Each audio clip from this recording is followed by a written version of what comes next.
అనిల్ గారు, ఇప్పుడు అక్కడ కొన్ని చోట్ల వంపులు వంపులుగా ఉంది. మరి వాళ్ళు ఇవ్వనప్పుడు ఇది తెగేదాకా లాక్కుండా అలా అలాగే కంటిన్యూ చేస్తే ఏమైనా ప్రాబ్లం? అంటే నేనేమంటున్నానంటే అక్కడ వరకు కూడా ఎలాగో వంపులు తీశారు కాబట్టి మరి టెంపరీగా తీశారేమో అది అలాగే కంటిన్యూ చేయడం వల్ల ఏమన్నా ఇబ్బంది అవుతుందా? మహా అయితే స్పీడ్ లెవెల్స్ కొద్దిగా తగ్గుతాయి. మరి లేదంటే కనుక బలవంతపు భూసేకరణకి వెళ్ళాలి. బలవంతపు ఇన్ ద సెన్స్ చట్టబద్ధంగానే. మరి ఆ రకంగా అయితే రైతులు నష్టపోతారు.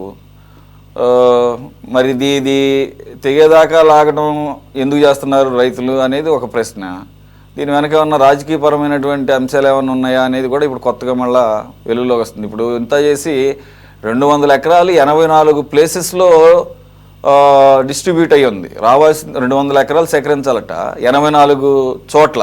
అంటే చూడండి ఎంత చిన్న చిన్న పార్సిల్స్గా ఎక్కడికక్కడ ఆగిపోయి ఉన్నాయో రైతులకు సంబంధించినవి. సో దీనికి ఏ రకమైన పరిష్కారం వచ్చే అవకాశం ఉందంటారు మీ అబ్జర్వేషన్ ప్రకారం? సురేష్ గారు నమస్తే. ప్యానల్ మెంబర్స్ అందరికి కూడా నమస్కారం. ఇప్పుడు రాజధాని అమరావతిని ప్రారంభించి 11 సంవత్సరాలు అవుతుంది. 2015లో అసెంబ్లీలో తీర్మానం తర్వాత అప్పుడు అమరావతికి సంబంధించినటువంటి నగర నిర్మాణాన్ని ప్రారంభించడం అనేది జరిగింది. అప్పుడు 4 సంవత్సరాలు కూటమి ప్రభుత్వమే ఉంది. అదేవిధంగా తర్వాత 5 ఏళ్ళు వైఎస్ఆర్ కాంగ్రెస్ పార్టీ అధికారంలో ఉంది. వైఎస్ఆర్ కాంగ్రెస్ పార్టీ ఎలాగో అమరావతికి వ్యతిరేకం. వాళ్ళు మొదటి నుంచి అమరావతిని వాళ్ళు యాక్సెప్ట్ చేయటం లేదు. ఫస్ట్ లో 2015లో యాక్సెప్ట్ చేశారు, కానీ తర్వాత దాన్ని అంగీకరించేటువంటి పరిస్థితిలో వాళ్ళు లేరు. వాళ్ళు వచ్చిన తర్వాత 3 రాజధానులు అన్న విషయము, అమరావతిని పడకన పడేసిన విషయం, వాళ్ళు 3 రాజధానుల విషయంలో బొక్కబార్ల పడ్డ విషయం, ఇవన్నీ కూడా మనకు తెలిసినటువంటి విషయాలే. వాటి జోలికి నేను వెళ్ళను. మళ్ళీ ఇప్పుడు కూటమి ప్రభుత్వం మళ్ళీ అధికారంలోకి వచ్చింది. అప్పుడు 4 ఏళ్ళు ఉంది, ఇప్పుడు 2 ఏళ్ళు ఉంది. ఇప్పుడు రాజధాని పనులు 2015తో 2015-19లో మధ్యలో విషయాల్లో పోల్చినప్పుడు ఇప్పుడు వేగంగా జరుగుతున్నాయి. మీరు అన్నట్లుగా అమరావతికి చట్టబద్ధత కూడా వచ్చింది. పార్లమెంట్ లో కేంద్ర ప్రభుత్వం కూడా చట్టబద్ధత కల్పించింది.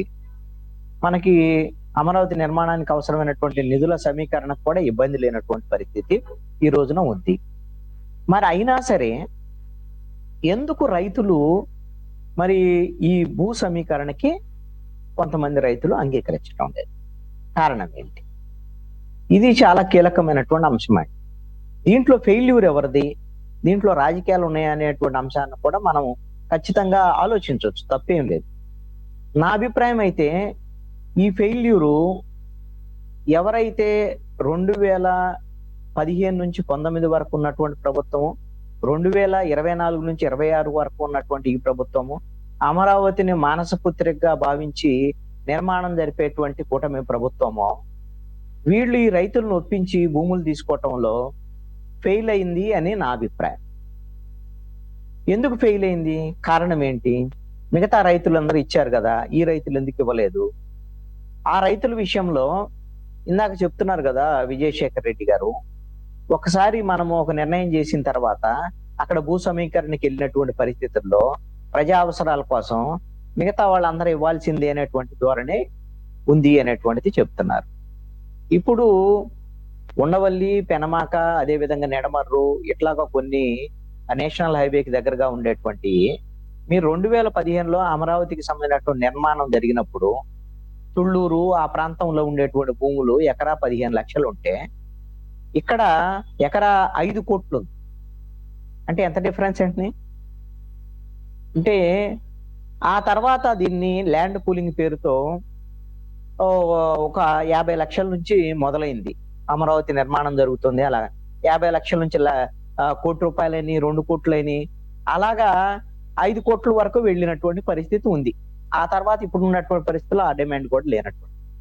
మరి ఇప్పుడు ఈ విధంగా కొంత ల్యాండ్ వాల్యూ ఎక్కువ ఉన్నటువంటి వాళ్ళని ప్రత్యేకంగా కూర్చోబెట్టి వాళ్ళకి కావాల్సినటువంటి డిమాండ్స్ కు సంబంధించినటువంటి విషయంలో, అంటే వాళ్ళకి ఎక్కడైతే ఈ నిర్మాణాలు అమరావతికి సంబంధించిన నిర్మాణం జరుగుతుందో బాగా డెవలప్ అయ్యేటువంటి ప్రాంతాలు, సీడ్ యాక్సెస్ రోడ్డుకు పక్కన అలాంటి డిమాండ్లు ఉన్నప్పుడు వాటిని సర్ది చెప్పి వాళ్ళకి ఆ విధమైనటువంటి వెసులుబాటు కల్పించి ఉండాల్సింది. ఇది పెద్దన్న పాత్ర పోషించి ప్రభుత్వం చేయాల్సినటువంటి పని. ఆ విషయంలో ప్రభుత్వం విఫలమైంది. విఫలమయ్యి ఏం చేసింది? వాళ్ళే ఇస్తారులే, ఎక్కడికి పోతారులే అనేటువంటి ధోరణిలో 15 నుంచి 19 మధ్యలో ఆ తర్వాత అమరావతి పడకన పడిపోవటము ఇవన్నీ కూడా జరిగాయి.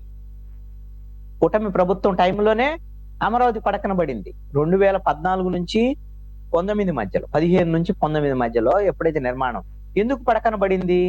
ఆ రోజున చంద్రబాబు నాయుడు, పవన్ కళ్యాణ్ కేంద్రం మీద ఉద్యమం చేయటం ఇవన్నీ కూడా మనం చూసాం కదా. అమరావతికి నిధులు ఇవ్వలేదు, మాకు అద్భుతమైన రాజధాని మీరు ఢిల్లీ తరహా కట్టిస్తా ఉన్నారు, మాకు నిధులు ఇవ్వలేదు, అవినీతిమైన పోరాటం కూడా మనం చేసినటువంటి విషయాలు కూడా మనం చూసాం కదా. అప్పుడు కేవలం 10,000 కోట్లు మాత్రమే ఇచ్చారు. వాటికి సంబంధించినటువంటి మనం కొన్ని భవనాలు నిర్మించుకోవటము, మనం పరిపాలనకు సంబంధించినటువంటి అవసరాలు మొత్తాన్ని తీర్చుకోవటం అనేది జరుగుతున్నటువంటి పరిణామం. అది తాత్కాలికమైనటువంటి అంశం.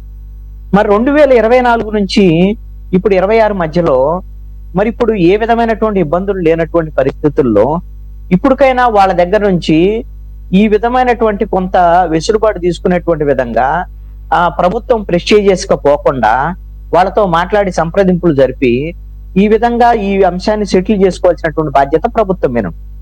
నాకు తెలిసి ఉండవల్లి, అదే విధంగా పెనుమాక, నిడమర్రు, ఈ ప్రాంతాలు, రాయపూడికి సంబంధించిన కొన్ని ప్రాంతాల్లో ఎవరైతే ఈ విధంగా సీడ్ యాక్సెస్ రోడ్డుకి భూములు ఇవ్వనటువంటి రైతులు ఉన్నారో వాళ్ళు సీడ్ యాక్సెస్ రోడ్డుకి గిన మీరు భూములు ఇస్తే మిగతా భూములను మీకు ఈ పూలింగ్ నుంచి మీకు ఎగ్జంప్షన్ ఇస్తాము అనేటువంటి విధంగా కొంతమందికి హామీ ఇచ్చారు. ఆ హామీ ఇస్తే వాళ్ళు సీడ్ యాక్సెస్ రోడ్డుకి ఇబ్బంది లేకుండా వాళ్ళకు భూములు ఇచ్చారు. ఏది ప్రభుత్వానికి భూమి ఇచ్చారు. భూమి ఇచ్చిన తర్వాత ఇప్పుడు వాళ్ళకి మిగతా భూమికి సంబంధించినటువంటి విషయంలో ప్రభుత్వం ఇచ్చినటువంటి హామీని దొంగలో దొక్కి వాళ్ళకి ల్యాండ్ అక్విజిషన్ నోటీస్ ఇచ్చారు. ఈ విధంగా ఇలాంటి కొన్ని కేసెస్ ఉన్నాయి. అవి నేను ఎందుకు ఇవి చెప్తున్నా అంటే ఈ విధమైనటువంటి ప్రభుత్వం వైపు నుంచి చాలా తప్పులు, అంటే అది అధికారులు చేస్తున్నారా లేదా మంత్రి నారాయణ చేస్తున్నారా ఇంకొకళ్ళు చేస్తున్నారా అనేటువంటి అంశం కాదు, కానీ ప్రభుత్వం ట్రాన్స్పరెన్సీగా లేదు రైతుల విషయంలో. ఒకటి మాత్రం నేను చెప్పగలను, ఈ భూములు ఇవ్వనటువంటి రైతులకు సంబంధించినటువంటి విషయంలో కులపరమైనటువంటి అంశం లేదు అనేటువంటిది నేను గమనించిన అంశం. ఇదేదో మొత్తము రాజధానికి సంబంధించినటువంటి అంశం చంద్రబాబు నాయుడు కడుతున్నారు కాబట్టి, ఇది తెలుగుదేశానికి ఉపయోగపడేది కాబట్టి కొంతమంది రెడ్లు ఇవ్వట్లేదు అనేటువంటి విధంగా కొంతమంది ప్రచారం చేస్తున్నారు. ఇది అసత్యమైన ప్రచారం. దాంట్లో భూములు ఇవ్వనటువంటి వాళ్ళు రెడ్లు ఉన్నారు, కమ్మ సామాజిక వర్గం వాళ్ళు కూడా ఉన్నారు, తెలుగుదేశం పార్టీలో ఉన్నటువంటి వాళ్ళు కూడా రైతులు ఉన్నారు, భూములు ఇవ్వనటువంటి రైతులు. అందుకని ఇక్కడ కులం అనేటువంటి ప్రస్తావన లేదు. రెండోది, రాజకీయ పరమైనటువంటి అంశంలో కూడా ఏదో జగన్మోహన్ రెడ్డి ఇవ్వద్దంటే ఇవ్వనటువంటి పరిస్థితులు, జగన్మోహన్ రెడ్డిని చూసి అమరావతికి సంబంధించినటువంటి రైతులు జగన్మోహన్ రెడ్డి మాట వింటారని నేను అనుకోవటం లేదు. ఎక్కడా కూడా నేను రైతులతో కూడా మాట్లాడినటువంటి పరిస్థితుల్లో మొన్న వెళ్ళినటువంటి రైతులు, వీళ్ళకి సంబంధించినటువంటి వాళ్ళు కూడా అక్కడ జగన్మోహన్ రెడ్డి దగ్గరికి వెళ్ళినటువంటి రైతుల్లో చాలా మంది వాళ్ళ భూములు ఆల్రెడీ అమ్ముకున్నటువంటి వాళ్లే. వాళ్ళ భూములు అమ్ముకున్నటువంటి భూముల్లో కొంతమంది ఆల్రెడీ ప్రభుత్వానికి సంబంధించి పూలింగ్ ఇచ్చారు, ఇంకా ఇవ్వటానికి సంప్రదింపులు జరుపుతున్నటువంటి వాళ్లే. అంతేగాని జగన్మోహన్ రెడ్డి దగ్గర ఏదో జగన్మోహన్ రెడ్డి చెబితే ఇక్కడ భూములు ఇవ్వకుండా ఆగిపోతున్నటువంటి పరిస్థితులు కూడా లేవు. వీళ్ళకి పూర్తి స్థాయిలో ఒక హామీ ఇచ్చి ఇప్పుడు ల్యాండ్ పూలింగ్ లో భూములు ఇచ్చారు, రైతులు ఇచ్చారు. 29,000 మంది 33,000 ఎకరాలు ఇచ్చారు ఫస్ట్ ఫేజ్ లో. వాళ్ళకి ఎన్ని సంవత్సరాలు అవుతుంది? 11 సంవత్సరాలు అవుతుంది వాళ్ళు భూములు ఇచ్చి. ఈ 11 సంవత్సరాలు భూములు ఇచ్చినటువంటి రైతుల యొక్క పరిస్థితి నిజంగా సంతోషంగా ఉన్నారా? దీన్ని బట్టే పక్క రైతు ఏ విధంగా రెస్పాండ్ అవుతారు అనేటువంటి దాని మీద ఆధారపడి ఉంటుందండి. అసలు అమరావతి భవిష్యత్తు ఏందనేటువంటి దాని మీద కూడా వీళ్ళు రైతులు ఇవ్వాలా వద్దనేటువంటి అంశం ఆధారపడి ఉంటది. 11 సంవత్సరాలైనా సరే ఇప్పటికీ కూడా డెవలప్ చేసినటువంటి ప్లాట్లను ఇవ్వగలిగినటువంటి స్థితి ఈ రోజుకు లేదు. అది వాటికి సంబంధించినటువంటి వర్క్స్ ఏమైనా జరుగుతున్నాయా లేదా, మెయిన్ రోడ్లు, సీడ్ యాక్సెస్ రోడ్లు, లేకపోతే మిగతా బిల్డింగ్లకు సంబంధించినటువంటి నిర్మాణాలు ఇవన్నీ జరుగుతున్నటువంటి మాట వాస్తవమే. అదే స్థాయిలో మరి ఈ రైతులకు సంబంధించినటువంటి డెవలప్ చేసినటువంటి ప్లాట్లు ఇచ్చేటువంటి ప్రక్రియను కూడా త్వరితగతిన పూర్తి చేసి ఫస్ట్ ఫేజ్ లో వాళ్ళందరూ కూడా సంతోషంగా ఉంటే వీళ్ళు చెప్పక్కర్లేదండి, వీళ్ళు అడగక్కర్లా, వాళ్ళే చెప్తారు రైతులు రైతులకు బాగున్నటువంటి పరిస్థితి ఉంది, ఈ రోజున మాకు ఇచ్చినటువంటి రైతులకి ఉపయోగకరంగా అవుతుంది, పక్క రైతు వచ్చేసి మిగతా వాళ్ళు ఇచ్చేసేటువంటి పరిస్థితి ఉంటది. ఈ విధమైనటువంటి ఒక సానుకూలమైనటువంటి పరిస్థితులు ఆ రాజధాని విషయంలో, రాజధాని నిర్మాణం విషయంలో లేవు. ఇది భవిష్యత్తులో ఏమవుతుందో తెలియదు. రేపొద్దున 2029లో ఒక రాజకీయ పరమైనటువంటి అంశంలో ఒకళ్ళు రాజకీయంగా రేపొద్దున ఈ కూటమి ఓడిపోయింది అనుకోండి. మిగతా చాలా కారణాలు ఉంటాయి ఓడిపోవటానికి, దానికి మనం ఇప్పుడు చెప్పలేం ఓడిపోయిందని నేను అంటలేదు. అలాంటి పరిస్థితులు ఉన్నాయి అనుకోండి, రేపొద్దున ఈ అమరావతి ఇదే కొనసాగేటువంటి పరిస్థితి ఉంటదా? జగన్మోహన్ రెడ్డి కుదరదని చెప్తున్నాడు కదా, మావిగన్ అంటాడు, లేకపోతే ఇంకొకటి తావిగన్ అంటే ఏది పడితే చెప్తాడు. అతను అమరావతిలో ఒప్పుకోడు, అది గ్యారంటీకి చెప్తున్నాడు. మరి దానికి ఎవరు గ్యారంటీ ఇస్తారు? ఇప్పుడు ఈ భూములు ఇచ్చినటువంటి రైతులకి నిద్ర లేనటువంటి రాత్రులు ఉన్నాయి, ఇచ్చేటువంటి వాళ్ళకి ఆనందంగా ఎలా ఇస్తారు?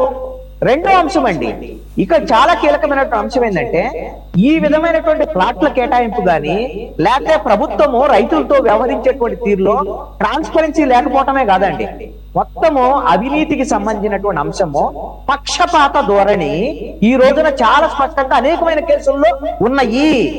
మీకు కావాలంటే వాళ్ళకు వచ్చినటువంటి అనేకమైనటువంటి ఫిర్యాదులకు సంబంధించినటువంటి విషయాలు నెలల తరబడి ఆ కమిటీ చుట్టూ తిరుగుతున్నటువంటి వాళ్ళు, ఒకళ్ళకేమో సురేష్ గారికి ఒక ఇల్లుండి ఆయన మీరు గ్రామ కంటకం అని చెప్పేసి ఇచ్చినటువంటి దాంట్లో, ఇంకొకరికి ఎకరాలు ఉన్నటువంటి దాంట్లో కూడా మీకు వాళ్ళ గ్రామ కంటకం కాదని, అలాగా కొంతమందికి ఏమో ఉపయోగపడేటువంటి విధంగా, కొంతమందికి ఏమో నష్టపరిచేటువంటి విధంగా. ఎందుకు? కారణం ఏంటి అంటే, కొంత అక్కడ ఉండేటువంటి కింద స్థాయి వ్యవహారాలు చేసేటువంటి వాళ్ళలో ఉండేటువంటి పక్షపాత ధోరణికి సంబంధించినటువంటి అంశాలు ఇవన్నీ ఉన్నాయి. ఇంకొకటి కూడా ఏంటి అంటే, కొంతమంది మధ్యవర్తులకి, బ్రోకర్ల ఎవరైతే ఈ భూములకు సంబంధించినటువంటి విషయంలో మీరు కొనుగోలు చేయండి, ఎవరైతే భూములు ఇవ్వనటువంటి రైతులు ఉన్నారో వాళ్ళ దగ్గర నుంచి కొనుగోలు చేయండి, మీకు మంచి ప్లాట్లు ఇస్తాం అనేటువంటి విధంగా, అలా కొన్నటువంటి ప్లాట్లు గురించి నాకు తెలుసు, వాళ్ళ పేర్లు ప్రస్తావన చేయట్లా కావాలని ఇక్కడ. అంటే మీ ఉద్దేశము రైతుల మీద కక్ష అనేటువంటి ధోరణి ఎందుకు అని అడుగుతున్నాను. అందుకని ఇక్కడ ప్రభుత్వం ఈ రోజున మీడియాలో ఈ కథనాలు వేసి, ఈ కథనాల ద్వారాగా ఏం ప్రచారం చేయాలనుకుంటుందంటే, రైతులు దీన్ని అడ్డుకునేటువంటి ప్రయత్నం చేస్తున్నారు, కొన్ని కులపరంగా అడ్డుకునేటువంటి ప్రయత్నం చేస్తున్నారు, రాజకీయంగా అడ్డుకునేటువంటి ప్రయత్నం చేస్తున్నారు అనేటువంటి మాటలు మాట్లాడటం తప్పు. ఇది పూర్తిగా ప్రభుత్వం యొక్క ఫెయిల్యూరు. ఇప్పుడు మొదటి ఫేజ్ కు సంబంధించినటువంటి భూముల్ని రైతులు ఒప్పించి తీసుకోలేనటువంటి ఈ ప్రభుత్వము ఇప్పుడేం చెప్తుంది? రెండో ఫేజ్కి వెళ్తాం, మూడో ఫేజ్కి వెళ్తాం, మీరు ఉట్టికి ఎక్కలేనా అమ్మా స్వర్గానికి ఎక్కిద్ది అనేటువంటి విధంగా మీ ప్రకటనలు ఏంటి? మీరు పూర్తి చేయండి.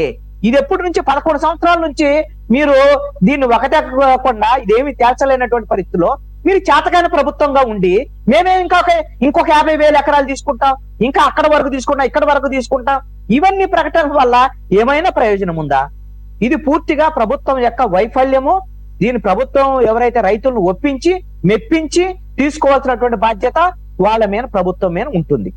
మీకు ల్యాండ్ అక్విజిషన్ ఎలాగూ ఉంది కదండి, ఉన్నప్పుడు పరిస్థితుల్లో ల్యాండ్ అక్విజిషన్ విషయంలో కూడా ఈ విధమైనటువంటి పక్షపాత ధోరణను, రైతుల్ని వేధించేటువంటి ధోరణిలో వ్యవహరిస్తున్నారు అనేటువంటిది కూడా ఉంది. ఇంకొకటి, మొన్న రైతులు ఎవరైతే జగన్మోహన్ రెడ్డి దగ్గరికి వెళ్ళినప్పుడు కొన్ని ఫోటోలు వాళ్ళు ప్రదర్శించారు. వాళ్ళు జగన్మోహన్ రెడ్డికి వెళ్ళినప్పుడు ప్రదర్శించారు, ఏమైనా నిజమా కాదా? ఎవరైతే రైతులు ఇవ్వనటువంటి వాళ్ళు ఉన్నారో వాళ్ళ చుట్టూ పూర్తిగా నీళ్లు మొత్తం నింపేసేసి వాళ్ళు పొలానికి వెళ్లకుండా వాళ్ళ నిర్బంధం అనేటువంటి ప్రకటించిన వాళ్ళు ఒప్పించి తీసుకోవాలి తప్ప ఆ విధంగా చేసేటువంటి పరిస్థితులు ఉండకూడదు అనేటువంటిది నా యొక్క అభిప్రాయం. ఇది పూర్తిగా ప్రభుత్వ ఫెయిల్యూర్. ఇప్పటికైనా కళ్ళు తెరవాలి. ఈ విధమైనటువంటి అసత్యమైనటువంటి ప్రచారాలు చేసి ఊరికే రాజకీయ పరమైనటువంటి అంశంగా దీన్ని మార్చేటువంటి ప్రయత్నం చేయడం కరెక్ట్ కాదు అనేది నా యొక్క అభిప్రాయం.